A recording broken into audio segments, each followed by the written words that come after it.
বলতে চাই, এক সময় যারা পার্টিটাকে ভেঙেছিলেন, যারা অল্প কিছু সংসদে এবং বিধানসভায় সিট পাওয়ার ফলে যারা ভেবেছিলেন, যারা কমিউনিস্ট পার্টির ইতিহাসকে যারা উল্টে দিতে চেয়েছিলেন, তারা আজকে সংসদীয় গণতন্ত্রের ব্যালট বক্সের যে টানা পড়েনে ব্যালট বক্সের জোয়ার ভাটায় আজ তারা নির্বাচনী পদ্ধতিতে কিন্তু আমরা হারিয়ে যাইনি, কমিউনিস্টরা হারিয়েছিলাম। আমরা মানুষের মধ্যে আছি এবং আগামী দিনেও আমরা থাকবো এবং সেই লড়াইকে নিয়েই আমরা সামনের দিনে আজকে এখান থেকে যে কলকাতা শহর আজকে লাল পতাকায় লালে লাল হয়েছে, 1946-এ যখন গ্রেট ক্যালকাটা কিলিং এর দাঙ্গা, সেই আগুন জ্বলছে, সেই আগুনে সাধারণ মানুষের রক্তে সেদিন লাল হয়েছিল কলকাতার রাজপথ।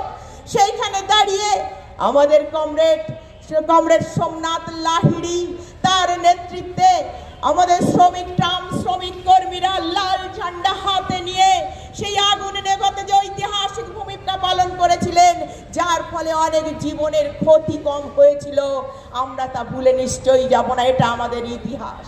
নাগরিকের মৌলিক অধিকার লেখা হয়েছে।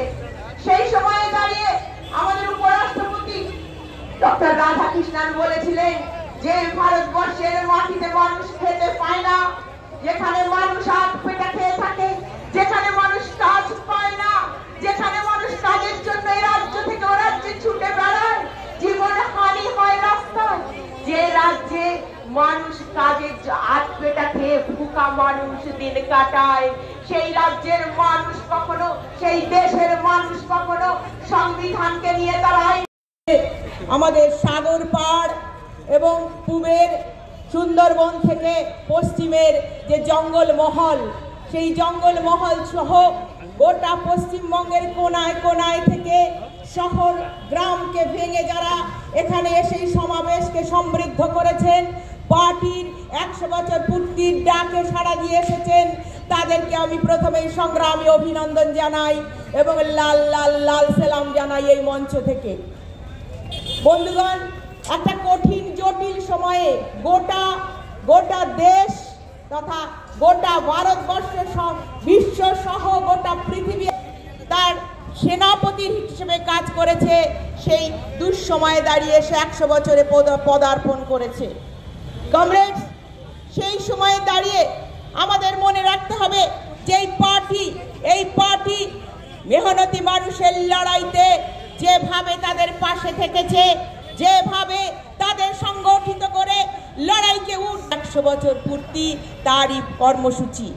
বন্ধুগণ, আমরা বলতে চাই যে আমাদের এই জঙ্গলমহল থেকে শুরু করে আমাদের যে মানুষ যারা এখানে এসেছেন, যারা নাকি আজকে সাম্রাজ্যবাদ, বর্ণ বৈষম্যবাদ, রাষ্ট্রীয় সন্ত্রাসবাদ এবং জাতপাত ভেদবাদে যেভাবে গোটা বিশ্বকে বিষাক্ত করছে, যার ফলে প্রত্যেকটা মানুষ, সাধারণ মানুষের জীবন, সম্পত্তি এবং স্বাধীনতা আজ ভীষণভাবে বিপন্ন।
বুলেটের ভয় না কংগ্রেসকে দেখায়।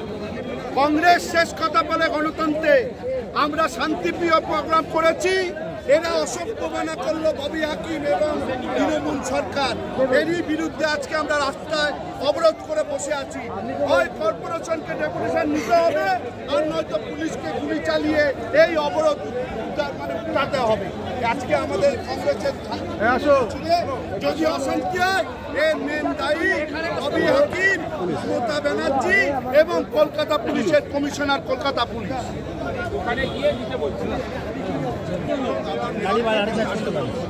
আমরা বলেছিলাম মেয়র থাকলে তার আধিকারিক থাকলে সে নেবে তাদের, কিন্তু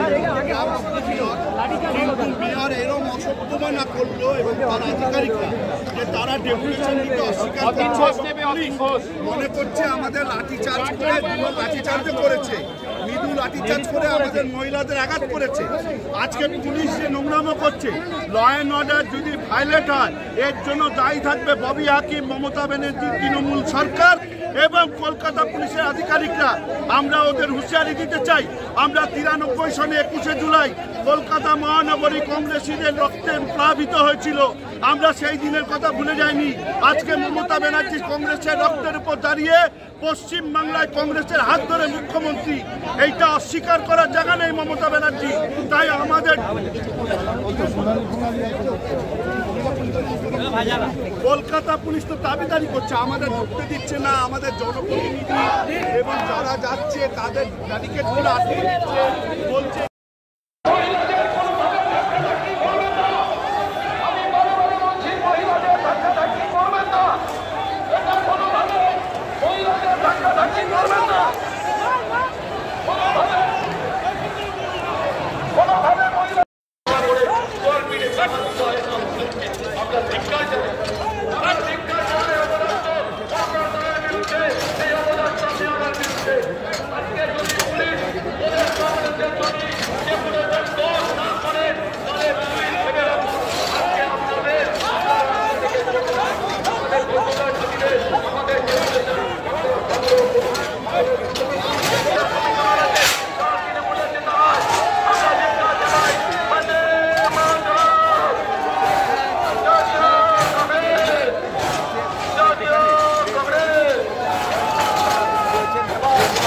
পাশাপাশি